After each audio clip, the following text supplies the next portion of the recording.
इस हदीस की तशरीह क्या है? मेरे कहने से जो आदमी नेक काम करेगा और वो काम जितनी मर्तबा करेगा मुझे भी इसका सवाब मिलेगा। नूर मोहम्मद, मक्का मुकर्रमा से।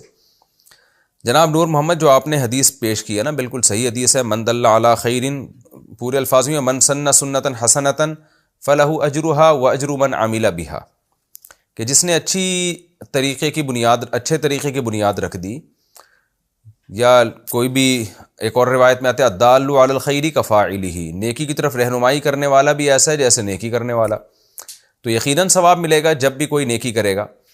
अब अगर वो आपने उसको सीधे रास्ते पे डाल दिया, तो फिर तो जब भी नेकी करेगा आपको भी सवाब मिलेगा।